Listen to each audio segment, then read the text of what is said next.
Heartbroken Isha walks into a park clutching roses, only to find a masked man torturing a blood-soaked old man. When she runs to save him, the gun turns on her.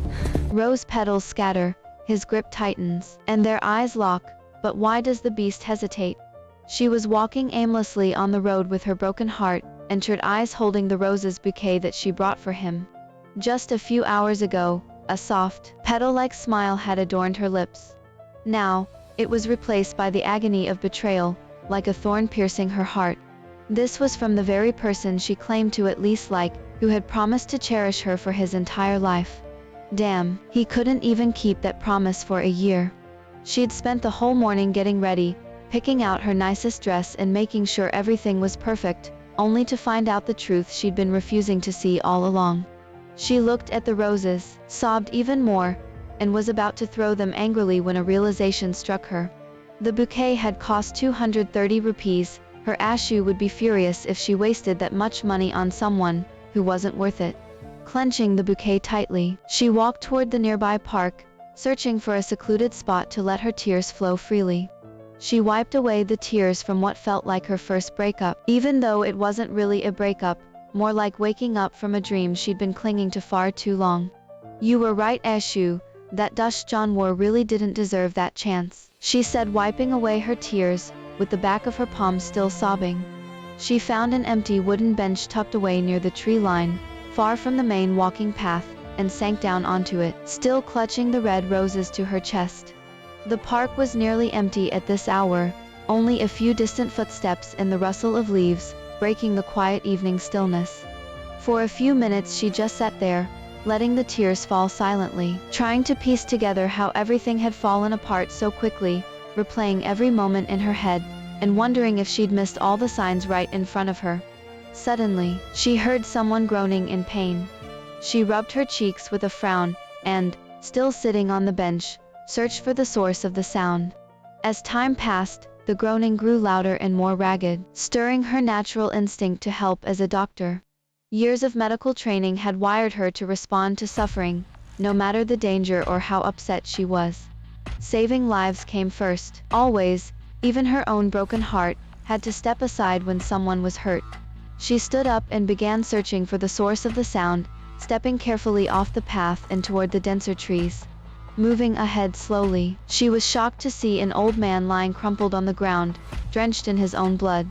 A man dressed entirely in black, from his clothes to his cap and mask, was pressing his foot hard on the old man's wounded palm, causing fresh blood to ooze out and the old man to cry and whimper in agony. She closed her eyes at the sight of his cruelty, then gave him an angry look.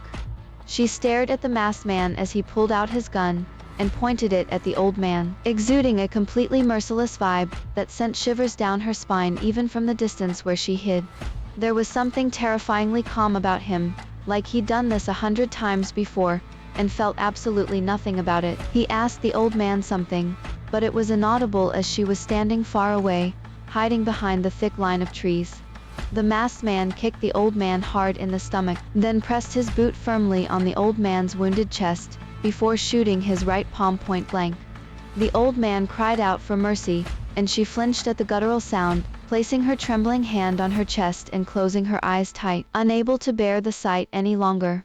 Her doctor's mind was already racing, calculating how much blood the old man had lost and how badly he needed medical attention, before it was too late.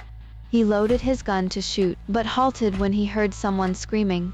Looking up, he saw a woman in a white dress sprinting toward him, clearly intent on saving him. He raised an eyebrow at her bravery and smirked. Now, it seemed, he had 2 lives to take now. Look, someone want to protect you, he said to the old man, then point his gun at the girl, who was little far. Then, let her reach there first, where you will arrive next, for treating your wounds, he sarcastically said, looking at the girl with a smirk. He was poised to pull the trigger when he caught sight of her face, triggering memories of the temple incident. Strangely, his hand withdrew involuntarily, and he found himself simply staring at her, still screaming as she ran towards him. Something about her face felt familiar, tugging at a memory he'd buried deep, and for a split second he couldn't remember why he'd been about to fire at all. She halted in front of him, placing her hands on her waist, and taking deep breaths to calm herself. As she looked up, her black eyes met his piercing blue ones, sending chills down her spine and causing her heartbeat to quicken. His gaze was cold and callous. She immediately looked away with a gulp, suddenly feeling small and exposed under that icy stare, like he could see every thought running through her head. Ekaksh glared coldly at her with anger, frustrated that this girl could provoke such a reaction from him, after only their second meeting. Internally growling, he fired 2 shots into the air, then kicked the old man and pointed his gun at her once more. Hydrophobic, while Ekaksh enjoyed her distress with a bitter expression. Hell, he thrives on it. Ekaksh revels in the fear people show in his presence, finding pleasure in tormenting them. Killing is merely a hobby. With vast wealth and power at his disposal, he knows none dare raise their voice against him. No one has ever dared to stand up to him, the way she just did, and that alone is enough to make him pause, even if he'd never admit it out loud. "Do you want to save him?" he asked in a hard, cold tone.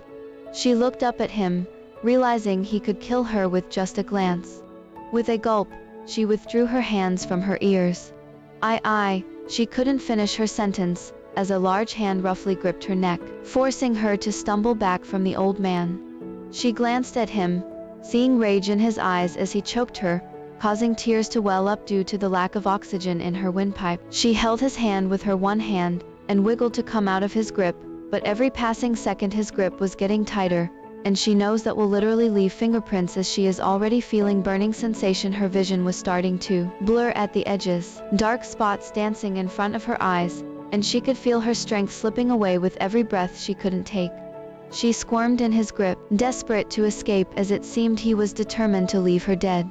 Digging her nails into his skin drew blood, but he showed no reaction, making each passing second more suffocating. Frantically searching for something to use, her eyes fell on a nearby bouquet of flowers. With a surge of adrenaline, she swung the bouquet at his face, the petals bursting forth and scattering in a shower upon him. He jerked his head to the left after the sudden swing from the right, petals striking his face. He released her instantly, allowing her to gasp for long, deep breaths. Gritting his teeth, he stared at her with rage and curiosity, impressed by her daring move. Once again, he leveled his gun, its cold touch against her temple.